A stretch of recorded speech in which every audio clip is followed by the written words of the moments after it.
साल 1850 भारत से इंग्लैंड जा रहे एक पानी के जहाज के केबिन में लॉर्ड डलहौजी गहरी नींद में था।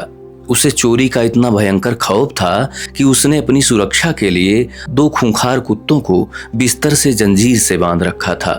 सिर्फ यही नहीं, उसकी पैंट के अंदर बेल्ट से लगी हुई एक खास चमड़े की थैली सिली गई थी, जिसे वह दिन रात अपने शरीर से चिपका कर रखता था। क्या आप जानते हैं उस छोटी सी थैली में ऐसा क्या था जिसे दुनिया की नजरों से इतनी सख्ती से छिपाया जा रहा था? दोस्तों, वह कुछ और नहीं, वह कोहिनूर था। दुनिया का सबसे मशहूर, सबसे कीमती, लेकिन सबसे खूनी और शापित हीरा। और शाप भी ऐसा कि जो भी इस हीरे को पहनेगा वह पूरी दुनिया पर राज करेगा, लेकिन दुनिया के सारे दुर्भाग्य भी उसी की किस्मत में होंगे। केवल भगवान या एक महिला ही इसे बिना किसी नुकसान के पहन सकती है। और इतिहास गवाह है, जिस भी किसी पुरुष राजा ने इस शाप को नजरअंदाज किया, उसका अंत बहुत ही दर्दनाक हुआ और उसका पूरा साम्राज्य मिट्टी में मिल गया। मित्रों, आज की इस वीडियो में हम जानेंगे दुनिया के सबसे कीमती लेकिन शापित हीरे की पूरी कहानी। नमस्कार, मैं हूं विपिन त्रिपाठी और कहानी जंक्शन के पहले एपिसोड में आपका स्वागत है। दोस्तों, 105.6 कैरेट का कोहिनूर हीरा आज भले ही ब्रिटिश राजघराने की शान बढ़ा रहा है, लेकिन भारत की माटी से निकले इस हीरे का इतिहास खून, धोखे और बर्बादी से लिखा गया है। माना जाता है कि कोहिनूर हीरा 13वीं शताब्दी या उससे भी बहुत पहले दक्षिण भारत में आंध्र प्रदेश राज्य के गुंटूर जिले में मौजूद कोल्लूर खदान से निकाला गया था। कोल्लूर की खदानें कृष्णा नदी के किनारे पर मौजूद थीं और यह क्षेत्र उस समय काकतीय राजवंश के अधीन था। सबसे खास बात यह है कि कोहिनूर हीरे को किसी पहाड़ को खोदकर नहीं, बल्कि एक सूखी नदी के तल से छाना गया था। साइंटिफिक पर्सपेक्टिव से यह एक अत्यंत दुर्लभ सुपर डीप हीरा है। सुपर डीप हीरों का निर्माण पृथ्वी की सतह से 360 से 750 किलोमीटर की गहराई में होता है। हालांकि कई श्रद्धालु हिंदुओं का यह भी मानना है कि कोहिनूर वास्तव में पौराणिक स्यवंतक मणि है, जिसका उल्लेख भागवत महापुराण में भी किया गया है और जिसके पहले स्वामी भगवान कृष्ण माने जाते हैं। लेकिन दूसरी प्रसिद्ध लोक कथा और ऐतिहासिक मान्यता के अनुसार 625 ईस्वी में चालुक्य वंश के राजा पुलकेशिन द्वितीय द्वारा तेलंगाना के वारंगल में भद्रकाली मंदिर का निर्माण कराया गया था।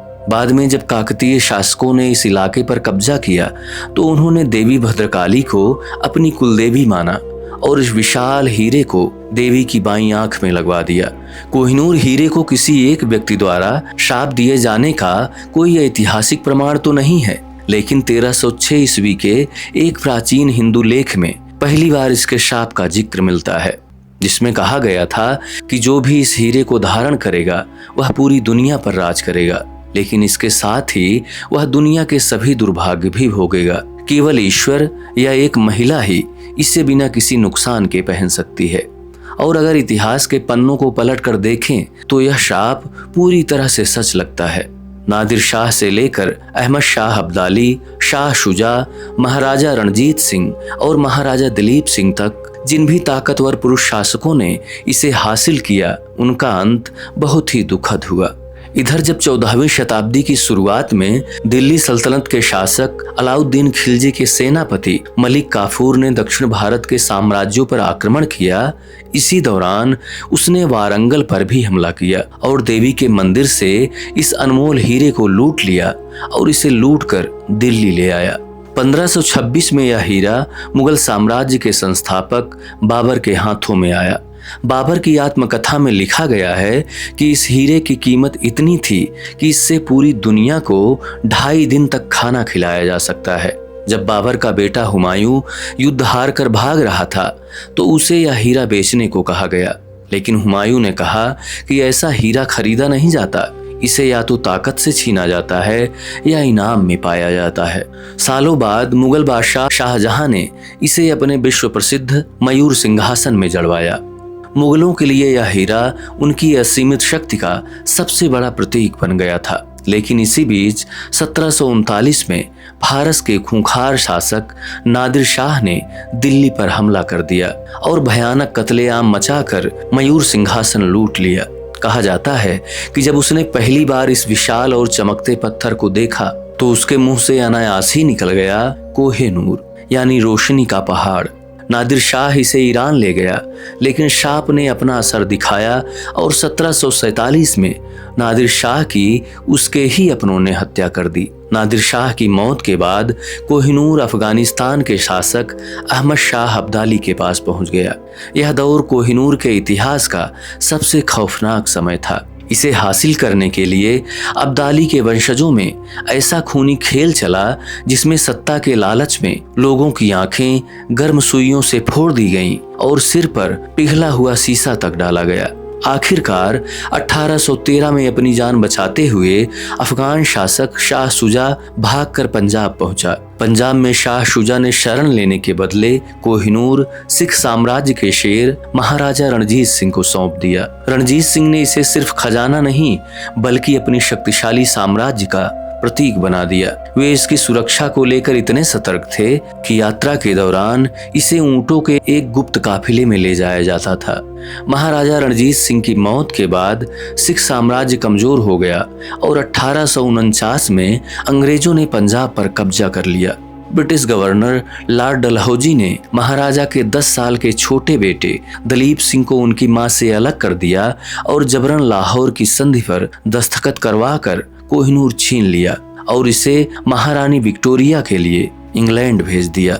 1851 में जब कोह-ए-नूर लंदन पहुंचा तो इसे ग्रेट एग्जीबिशन में गहरे मखमल के कपड़े पर आम जनता के लिए प्रदर्शित किया गया। लाखों लोग इस रहस्यमयी और जादुई पत्थर को देखने के लिए उमड़ पड़े, लेकिन इंग्लैंड की जनता इसे देखकर खुश नहीं थी क्योंकि इसमें यूरोपियन डायमंड जैसी तीखी चमक नहीं थी।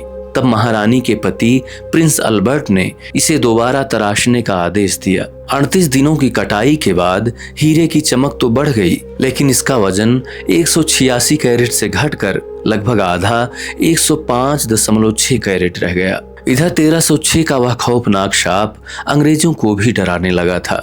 उन्हें समझ आ गया था कि यह हीरा राजाओं के लिए मौत का फरमान है। इसलिए ब्रिटिश राजघराने ने नियम बना लिया कि कोई भी पुरुष राजा इसे नहीं पहनेगा। तब से लेकर आज तक इसे सिर्फ रानियों के मुकुट में ही रखा जाता है। कोह-ए-नूर आज महज एक बेशकीमती पत्थर नहीं है, यह उपनिवेशवाद और अंग्रेजों द्वारा की गई लूट का सबसे बड़ा एग्जाम्पल है और यही कारण है कि आज दुनिया के 4 देश इस पर अपना हक जताते हैं। भारत का कहना है कि यह उनकी जमीन से निकला और अंग्रेजों ने इसे एक बच्चे से धोखे से छीना।